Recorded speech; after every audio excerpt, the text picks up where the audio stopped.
1943 में आजमगढ़ हिंदुस्तान के एक हिंदू घराने में एक बच्चे ने जन्म लिया। वालिदैन ने उसका नाम बांके राम रखा। बच्चे का वालिद एक खुशहाल कारोबारी शख्स था। आजमगढ़ से कलकत्ता तक इसका कारोबार फैला हुआ था। बच्चा आसाइशों से भरपूर जिंदगी गुजारते हुए जवान हुआ। वो शिबली कॉलेज आजमगढ़ में ज़ेर तालीम था। किताबों के मुताले से उसे फितरी रग़बत थी। एक दिन मौलाना मौदूदी की किताब दीन हक़ का हिंदी तर्जुमा उसके हाथ लगा। निहायत ज़ौक़ शौक़ से उस किताब का मुताला किया। बार बार पढ़ने के बाद उसे अपने अंदर कुछ तब्दीली और इज़्तिराब महसूस हुआ। उसके बाद उसे ख्वाजा हसन निज़ामी का हिंदी तर्जुमा कुरान पढ़ने का मौका मिला। नौजवान का ताल्लुक़ एक बरहमन हिंदू घराने से था। कट्टर हिंदू माहौल में इसकी तरबियत हुई थी। हिंदू मज़हब से उसे ख़ास लगाव था। बाकी मज़ाहिब को वो बरसरे हक़ नहीं समझता था। इस्लाम का मुताला शुरू किया तो कुरान की आयत उसकी निगाह से गुजरी। अल्लाह के नज़दीक पसंदीदा दीन इस्लाम है। इन्नद्दीन इंदल्लाहिल इस्लाम। उसने एक बार फिर हिंदू मज़हब को समझने की कोशिश की। अपने कॉलेज के लेक्चरार जो गीता और वेदों का एक बड़ा आलिम था उससे राब्ता किया, मगर उसकी बातों से दिल मुतमईन नहीं हो सका। शिबली कॉलेज के एक उस्ताद हफ्तावार कुरान का दर्स दिया करते थे। नौजवान की जुस्तजू को देखते हुए उस्ताद ने उसे हल्क़ाए दर्स में शामिल होने की खुसूसी इजाज़त दे दी। सैयद मौदूदी की किताबों के मुसलसल मुताले और दर्स कुरान में बाकायदगी से शमूलियत ने नौजवान के दिल को कबूल इस्लाम के लिए कायल और माइल कर दिया। मगर परेशानी ये थी कि मुसलमान होने के बाद हिंदू ख़ानदान के साथ किस तरह गुजारा हो सकेगा। अपनी बहनों के मुस्तक़बिल के मुतालिक भी वो फ़िक्रमंद था। यही सोचें इस्लाम कबूल करने की राह में हायल थीं।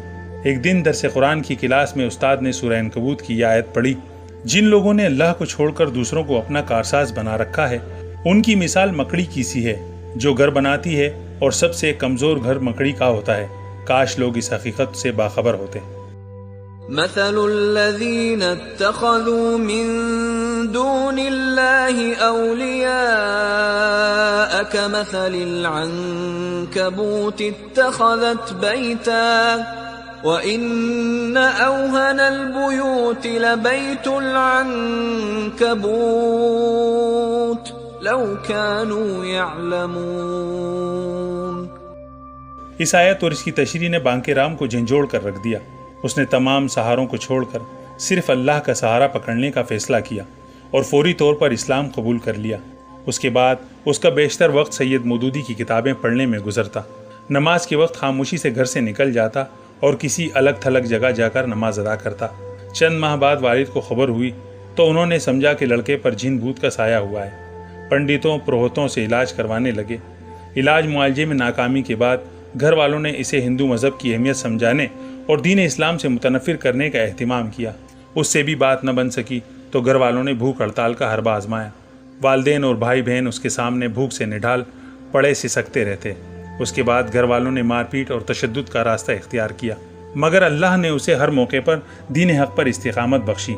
उसने तमाम रुकावटों और मुश्किलात को नज़रअंदाज किया। हिंदुस्तान के मुख्तलिफ दीनी मदारिस में तालीम हासिल की। उसके बाद मदीना मुनव्वरा की जामिया इस्लामिया मदीना यूनिवर्सिटी में दाखिल हो गया। जामिया उम्मुल कुरा मक्का मुअज़्ज़मा से एमए किया। मिस्र की जामिया अज़हर काहिरा से पीएचडी की डिग्री हासिल की। आज़मगढ़ के कट्टर हिंदू घराने में आंख खोलने वाला ये बच्चा दुनिया इस्लाम का नामवर मुफक्किर, मुहक्किक, मुसन्निफ और मुबल्लिग बन गया। उन्हें प्रोफेसर डॉक्टर ज़ियाउर रहमान आज़मी के नाम से पहचाना जाता है। उनकी किताबें हिंदी, अरबी, अंग्रेज़ी, उर्दू, मलई, तुर्क और दीगर ज़बानों में छप चुकी हैं। इंतहाई सआदत है कि डॉक्टर साहब ने सही हदीस को मुरतब करने के एक इंतहाई भारी भरकम तहकीकी काम का बेड़ा उठाया और अल-जामिउल कामिल फ़ी हदीस सही अश-शामिल को 20 बरसों की मेहनत के बाद पाए तकमील तक पहुंचाया, जो 16,000 सही हदीस पर मुश्तमिल है। इसके 6,000 अब्वाब हैं। इसका पहला एडिशन 12 जबकि दूसरा एडिशन इजाफात के साथ 9 ज़ख़ीम जिल्दों पर मुश्तमिल है। ऐसा काम जो बड़ी बड़ी जामियात और तहकीकी इदारे नहीं कर सके, एक शख्स ने तने तनहा कर डाला। उन्होंने 10 साल की अनथक मेहनत के बाद हिंदी ज़बान में कुरान मजीद इंसाइक्लोपीडिया की तसनीफ़ भी फरमाई। ये किताब कुरान पाक के तकरीबन 600 मौज़ूआत पर मुश्तमिल तारीख़ हिंद की अपनी नौइयत की पहली किताब है। गुज़िश्ता कई सालों से वो मस्जिद नबवी में हदीस का दर्स दे रहे हैं।